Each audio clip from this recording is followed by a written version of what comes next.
नमस्कार। अपना उत्तराखंड के इस वक्त के बुलेटिन के साथ मैं हूं अनुपम। प्रदेश की हर छोटी बड़ी खबरों को लेकर लगातार हो रही बारिश के साथ सड़कों से सटी पहाड़ियां भूस्खलन के लिहाज से बेहद खतरनाक हो गई हैं।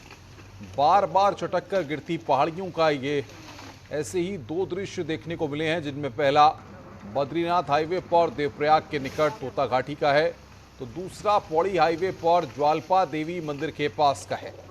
भूस्खलन की इन दोनों घटनाओं में पेड़ों के साथ सैकड़ों टन चट्टानी मलबा भी एकाएक भर भरा कर नीचे गिर गया। गनीमत ये रही कि हादसे के वक्त वहां से कोई गुजर नहीं रहा था।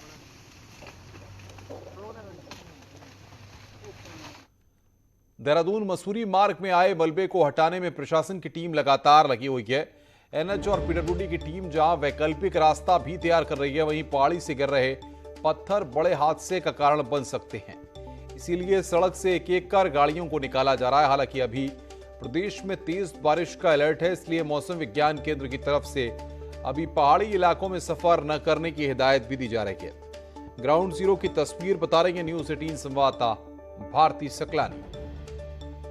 रोड्स भले ही यहाँ पर क्लीन की जा रही है, देहरादून मसूरी रोड पर इस वक्त हम मौजूद हैं, लेकिन पहाड़ों से अब भी यहाँ पर मलबा जो है वो गिरता हुआ नजर आ रहा है। और उसके बाद यहाँ पर दोनों तरफ आप देख सकते हैं कि गाड़ियों को रोक दिया गया है और एक एक करके गाड़ियां यहाँ पर रवाना की जा रही हैं ताकि ट्रैफिक भी यहाँ पर बाधित ना हो। लेकिन रिस्क अब भी यहाँ पर बना हुआ है, क्योंकि जैसे जैसे पहाड़ों से ये मलबा गिर रहा है, यहाँ पर खतरे की आशंकाएं लगातार बनी हुई है। कभी भी कोई भी बड़ा हादसा यहाँ पर हो सकता है, इसलिए इस मलबे को पूरी तरह से हटाना यहाँ सबसे बड़ा चैलेंज एजेंसीज के लिए बना हुआ है, जो कि मलबा हटाने के काम में लगातार लगी हुई हैं। कैमरा पर्सन राकेश रावत के साथ भारती सकलानी, न्यूज 18 देहरादून। देहरादून में मसूरी रोड पर मालसी के पास नदी में एक गाड़ी बह गई। बताया जा रहा है कि हिमाचल प्रदेश के नंबर की है और नदी किनारे खड़ी थी, जो बाद में तेज बहाव की चपेट में आ गई। गनीमत यह रही कि हादसे में किसी के नुकसान की कोई जानकारी फिलहाल नहीं है।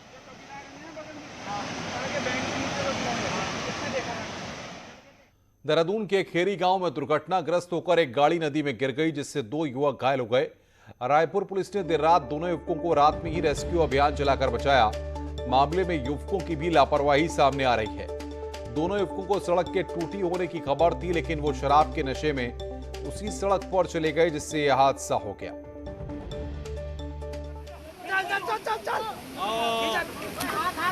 आराम से कोई बात नहीं। आ जाओ।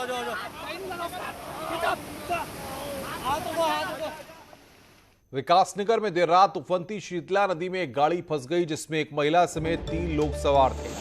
स्थानीय लोगों ने मौके पर पहुंचकर रेस्क्यू अभियान चलाया।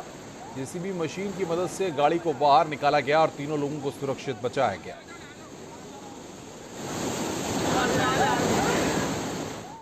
पिछले 24 घंटों से लगातार हो रही भारी बारिश का असर मैदानी इलाकों में साफ देखने को मिल रहा है। भारी बारिश के चलते कोटद्वार में खो नदी उफान पर है, इससे नदी के तटीय इलाकों में रहने वाले हजारों लोगों का बाढ़ का खतरा मंडरा रहा है। नदी में उफान आने से घबराए लोग अपने घरों से बाहर निकल गए हैं और उफान थमने का इंतजार कर रहे हैं। नदी किनारे घनी आबादी वाले क्षेत्र हैं, लेकिन सुरक्षा दीवारें नहीं हैं। ऐसे में इलाके पर बाढ़ का खतरा और भी बढ़ गया है। बहुत बड़ा खतरा है जी, हमें इसमें बहुत बड़ा खतरा है। हमें रात भर सोने को नहीं मिलता, डर के मारे। ऐसा लगता है कि कहीं ऐसा ना हो कि नदी हमारे घर के अंदर न घुल जाए। हमको बहुत काफ़ी खतरा है बेटा इसमें। हमको डर लगता है, रात जैसा नदी आती तो हम रात में बाहर खड़े होकर देखते, जब कम हो जाती तो हम अंदर घर चल जाते हैं। बहुत परेशानी है हमको। देर रात से लगातार हो रही बारिश से ट्रेनें भी प्रभावित हैं। कुमाऊं के काठगोदाम और रामनगर से दिल्ली, बरेली और लखनऊ और अन्य शहरों को जाने वाली ट्रेनें लालकुआं स्टेशन के कारण प्रभावित हैं। लालकुआं स्टेशन पर रेलवे ट्रैक पर 7 से 8 फीट तक पानी भर गया है। इसके चलते कई ट्रेनों को रोका गया है। ट्रैक पर पानी भरने से सिग्नल ट्रैक खराब हो चुके हैं, इससे ट्रेनों को आउटर सर्किल पर ही रोकना पड़ा है। रेलवे अधिकारी ट्रैक पर पानी कम होने का इंतजार कर रहे हैं। इस जगह पर आप पानी बहता देख रहे हैं कि लालकुआं स्टेशन का रेलवे ट्रैक है।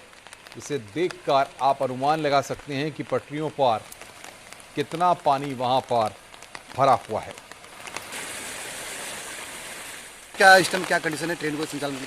ट्रैक लाइन नंबर 7, 8, 9, 10 के ऊपर जो है 7-8 इंच पानी बह रहा था काफ़ी फोर्स में। इस चलते गाड़ियाँ प्रभावित हो रही हैं। 53 53-35 जो है आउटसाइड खड़ी है।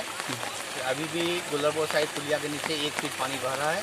जब तक पानी कम ना होगा और ट्रैक फिट मिलेगा उसके बाद ही गाड़ी के रिसेप्शन होगा। सर कुछ लाइन को क्षतिग्रस्त भी हुआ है दरअसल से? अभी तक लाइन क्षतिग्रस्त की होने की बात नहीं है। हाँ, जहाँ पर प्लेटफॉर्म वगैरह है था वो टूट हुई है, तो वो देखो लाइन पानी खत्म हो जाने के बाद ही पता चलेगा।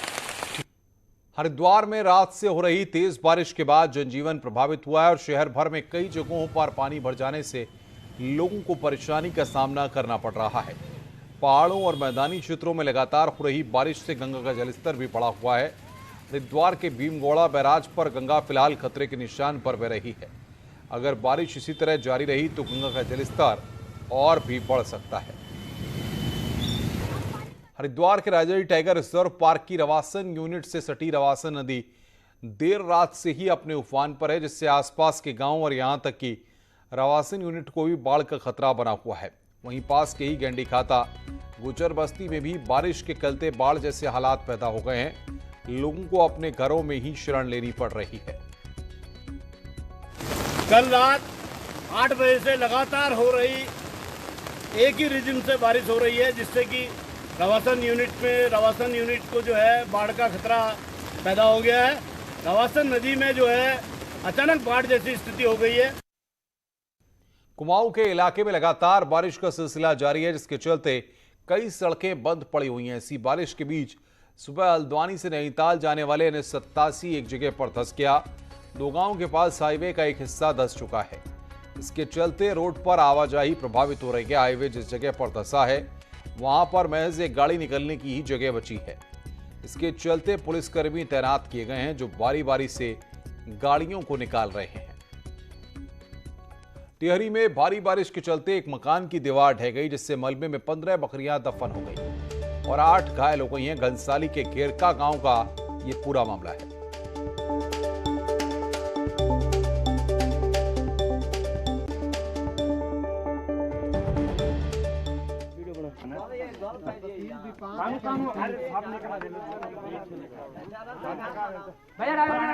टिहरी जिले में 2 दिनों से लगातार बारिश जारी है। बारिश से NH58 और 94 बंद चल रहा है।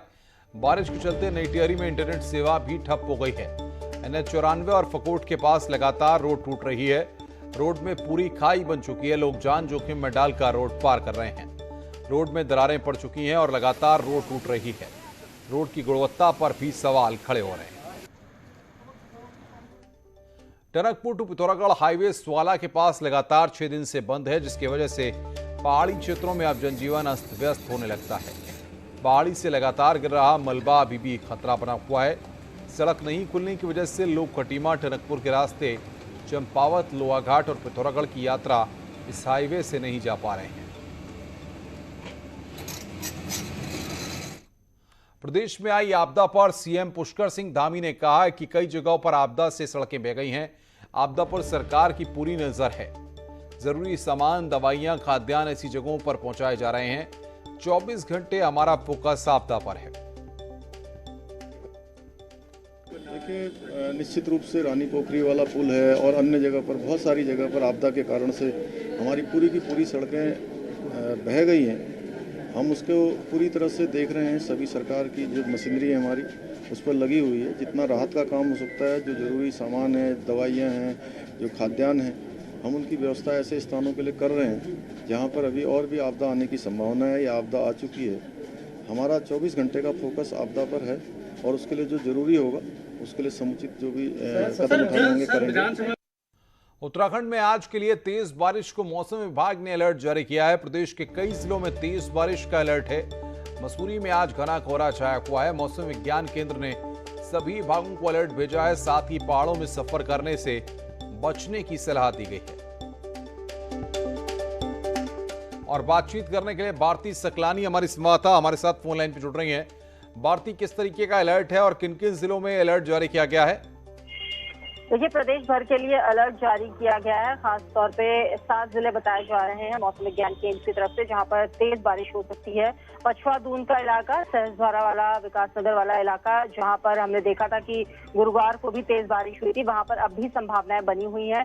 इसके अलावा मसूरी में भी घने कोहरे की चादर पूरी तरह से लिपटी हुई है और वहां के लिए भी मौसम विज्ञान केंद्र की तरफ से कहा गया है, अनुपम, की तेज बारिश देखने को मिल सकती है अगले 24 घंटे में। बहुत बहुत शुक्रिया आपका बातचीत करने के लिए और जानकारी देने के लिए। विकासनगर में पीडब्ल्यूडी साहिया में एक युवक देसी तमंचा लेकर पहुंच गया। एक रोड का टेंडर निरस्त होने से युवक नाराज था। टेंडर निरस्त होने पर उसकी कर्मचारियों से बहस भी हुई थी। युवक सीसीटीवी में तमंचे के साथ नजर आया। सुपरिटेंडिंग इंजीनियर ने राजस्व पुलिस को मामले की जानकारी दी है। देहरादून के प्रेमनगर के डूंगा इलाके में फर्जी कॉल सेंटर का खुलासा हुआ है। एसटीएफ ने 2 आरोपियों को गिरफ्तार किया है जो विदेशियों से फर्जी एंटीवायरस के नाम पर ठगी करते थे। आरोपियों के खातों में लाखों डॉलर का ट्रांजैक्शन भी हुआ है। एसटीएफ ने मौके से कई इलेक्ट्रॉनिक उपकरण भी बरामद किए हैं। अविभाजित उत्तर प्रदेश के मुख्यमंत्री कल्याण सिंह के निधन पर आज देहरादून में बीजेपी दफ्तर में शोक सभा आयोजित की गई। इसमें बीजेपी नेताओं ने कल्याण सिंह को श्रद्धांजलि दी। इस मौके पर सीएम पुष्कर धामी भी शामिल हुए। उन्होंने कहा कि कल्याण सिंह सही अर्थों में राम भक्त और राष्ट्रभक्त थे। उन्होंने अपना पूरा जीवन दलितों शोषितों की सेवा में लगा दिया। कल्याण सिंह जी जो देश के बहुत ही वरिष्ठ और सैद्धांतिक रूप से बहुत ही मजबूत नेता, जो आज इस नश्वर संसार को छोड़कर हमारे बीच से गए, उनके प्रति श्रद्धांजलि अर्पित करने के लिए भारतीय जनता पार्टी के प्रदेश मुख्यालय पर श्रद्धांजलि कार्यक्रम आयोजित हुआ। सिंह जी देश के बहुत बड़े विराट व्यक्तित्व थे, बहुत बड़े नेता थे और सही मायनों में सच्चे राम भक्त थे और सच्चे राष्ट्रभक्त थे, जिन्होंने अपना संपूर्ण जीवन गरीबों के लिए, दलितों के लिए, छूटे हुए लोगों के लिए, ऐसे लोग जो समाज के अंतिम छोर में खड़े थे, हमेशा उनके लिए लगाया और उनके जीते जी भगवान राम का भव्य राम मंदिर अयोध्या के अंदर बनना शुरू हो गया। आज हम निश्चित रूप से सभी देशवासी, प्रदेशवासी सब बहुत दुखी हैं जब कल्याण सिंह जी हमारे बीच में नहीं रहे। हम उनको पूरे प्रदेश की तरफ से सच्ची यहाँ से श्रद्धांजलि अर्पित करते हैं कि भगवान उनको अपने श्री चरणों में स्थान दे और उनके सभी चाहने वालों को जो है इस दुख की घड़ी को सहन करने की शक्ति प्रदान करे।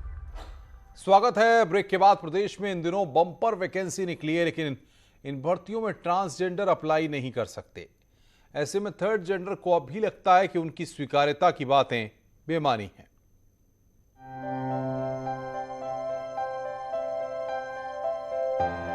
ट्रांसजेंडर को भले ही अब धीरे धीरे समाज स्वीकार कर रहा है, लेकिन प्रदेश के ट्रांसजेंडर अब भी अपनी स्वीकार्यता के लिए जद्दोजहद कर रहे हैं।